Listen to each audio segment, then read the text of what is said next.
नमस्कार विद्यार्थी आणि पालक मित्रांनो, मी अंकुश पाटील श्री छत्रपती अकॅडमी पुणेमध्ये आपलं मनपूर्वक स्वागत करतो।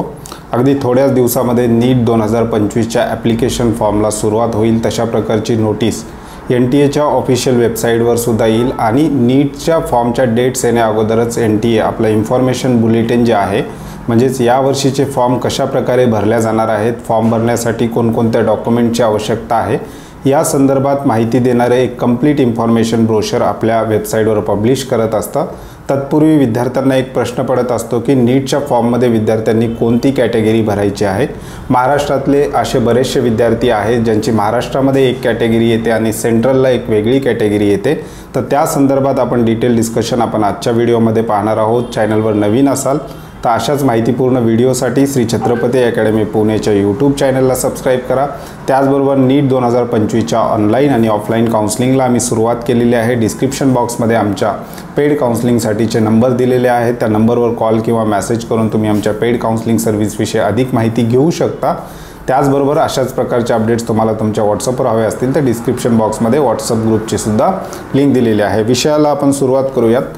आपल्याला कॅटेगरी विद्यार्थ्यांची जेव्हा लक्षात घेतो त्यावेळेस आपल्याला दोन प्रकारच्या ॲडमिशन प्रोसेस लक्षात घेणं गरजेचं असतं। पहिली ॲडमिशन प्रोसेस जी आहे ती स्टेट गव्हर्नमेंट मार्फत घेतली जाते, म्हणजेच महाराष्ट्र राज्यातील जेवढे काही गव्हर्नमेंट सेमी गव्हर्नमेंट कॉलेजेस आहेत यांच्या प्रवेश प्रक्रिया ज्या स्टेट कोट्याच्या आहेत त्या महाराष्ट्र गव्हर्नमेंट मार्फत घेण्यात येतात।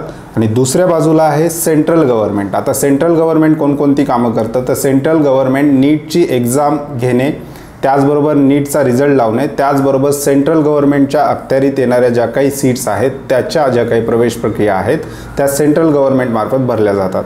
आता महाराष्ट्राची जी काही ॲडमिशन प्रक्रिया आहे ती राबवण्याची जबाबदारी कोणावर आहे तर महाराष्ट्र CET सेलकडे ते आहे।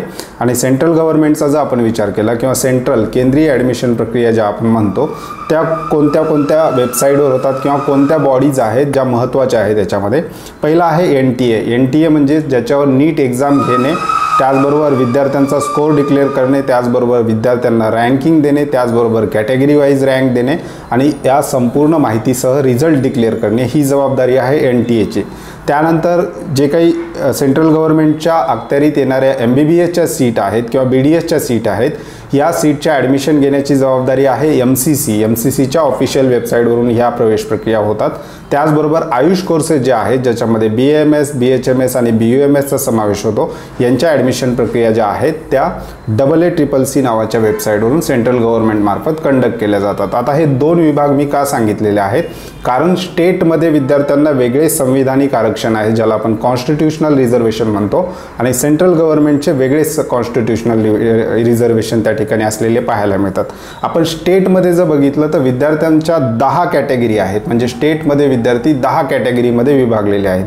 प्रामुख्याने कोणकोणत्या कॅटेगरी आहेत SC आहे, ST आहे, VJ आहे, NTB आहे, NTC आहे, NTD आहे, OBC/SBCचे विद्यार्थी आहेत, त्याचबरोबर SCBC नव्याने मराठा समाजातील विद्यार्थ्यांना जे आरक्षण दिलेलं आहे 10% तर त्यांची SCBC कॅटेगरी आहे, त्याचबरोबर EWS आहे आणि जनरल आहे। अशा 10 कॅटेगरी महाराष्ट्र राज्यातल्या ॲडमिशन प्रवेश प्रक्रियेसाठी वापरल्या जातात। परंतु तेच आपण जर सेंट्रलला बघितलं तर सेंट्रलला विद्यार्थी 5च कॅटेगरीमध्ये विभागले गेलेले आहेत। त्याच्यामध्ये SC आहे, ST आहे, OBC आहे, EWS आहे आणि जनरल आहे, अशा 5च प्रमुख कॅटेगरी सेंट्रल लेवलला असतात। आता नीटचा फॉर्म भरत असताना विद्यार्थ्यांनी कोणती कॅटेगरी टाकायची आहे या ठिकाणी जर आपण बघितलं तर नीट एक्झाम कंडक्ट करण्याची संपूर्ण जबाबदारी ही केंद्र सरकारकडे आहे। नॅशनल टेस्टिंग एजन्सी ही संपूर्ण बॉडी केंद्र सरकारची आहे, त्यामुळे या ठिकाणी विद्यार्थी आपण सेंट्रलमध्ये ज्या कॅटेगरीमध्ये येतो त्या कॅटेगरीचा उल्लेख विद्यार्थ्यांना नीटचा फॉर्म भरत असताना करावा लागतो। आता इथे जर आपण बघितलं तर जे विद्यार्थी SC कॅटेगरीमध्ये महाराष्ट्रामध्ये येतात ते विद्यार्थी सेंट्रलला सुद्धा SCमध्येच असतात, त्यामुळे विद्यार्थी त्या ठिकाणी SC कॅटेगरी भरू शकतो। जे विद्यार्थी ST कॅटेगरीमध्ये आहेत जे महाराष्ट्रामध्ये पण ST आहेत आणि सेंट्रलला पण ती कॅटेगरी ST आहे, त्यामुळे ST कॅटेगरीचा विद्यार्थी सुद्धा नीटचा फॉर्म भरत असताना STमध्ये आपला कॅटेगरी त्या ठिकाणी भरू शकतो।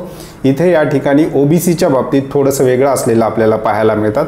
महाराष्ट्र राज्यातील जे विद्यार्थी OBCमध्ये येतात ते सेंट्रलला पण OBCमध्ये येतात, पण काही आणखी ज्या कॅटेगरी आहेत महाराष्ट्र राज्यातल्या ज्या महाराष्ट्रामध्ये वेगळ्या आहेत, परंतु सेंट्रलला त्यांचं OBCमध्ये त्यांना समाविष्ट करण्यात आलेलं आहे.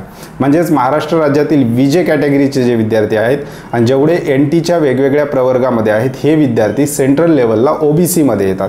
त्याचबरोबर महाराष्ट्रामध्ये सोशली बॅकवर्ड क्लास जो आहे SBC हा महाराष्ट्रामध्ये SBC आहे, परंतु सेंट्रलला तो विद्यार्थी OBCमध्ये येतात.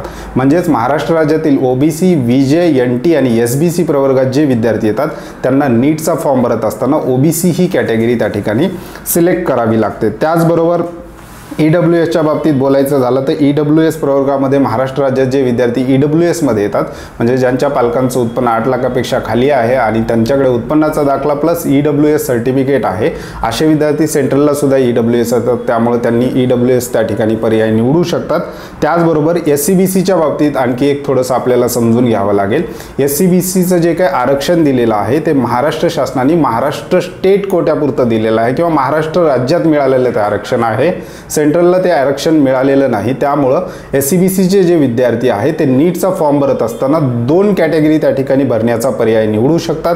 एक तर ते जनरलमध्ये फॉर्म भरू शकतात जर त्यांच्याकडे उत्पन्नाचं प्रमाणपत्र 8 लाखापेक्षा कमी असेल आणि त्याचबरोबर त्यांच्याकडे EWS सर्टिफिकेट असेल तर ते EWS प्रवर्गामधून सुद्धा फॉर्म भरू शकतात. म्हणजे SCBCच्या विद्यार्थ्यांना नीटचा फॉर्म भरत असताना 2 पर्याय आहेत.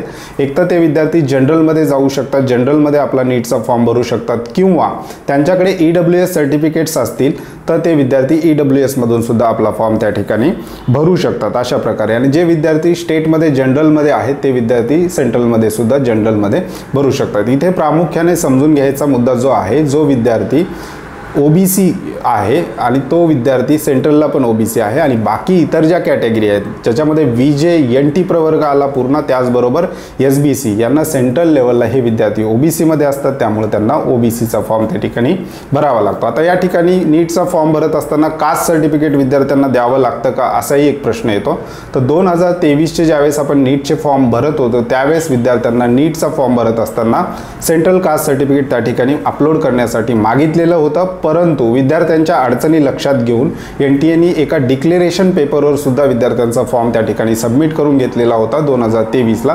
24ला मात्र विद्यार्थ्यांना कास्ट सर्टिफिकेट वगैरे काही अपलोड करण्याची आवश्यकता नसल्याचं NTAने सांगितलेलं होतं आणि 24ला विद्यार्थ्यांकडून कास्ट सर्टिफिकेट त्या ठिकाणी मागितलेलं नव्हतं. त्यामुळे आता NTAचं इन्फॉर्मेशन ब्रोशर आल्यावर एक्झॅक्ट आपल्याला कोणकोणते डॉक्युमेंट्स रिक्वायर आहेत त्याविषयी सुद्धा आपला एक अलग व्हिडिओ आपण या चॅनलवरून विद्यार्थ्यांसाठी प्रसारित करणार आहोत. त्यामुळे चॅनलवर नवीन असाल तर अशाच माहितीपूर्ण व्हिडिओसाठी श्री छत्रपती अकॅडमी पुणेच्या यूट्यूब चॅनलला सबस्क्राईब करा.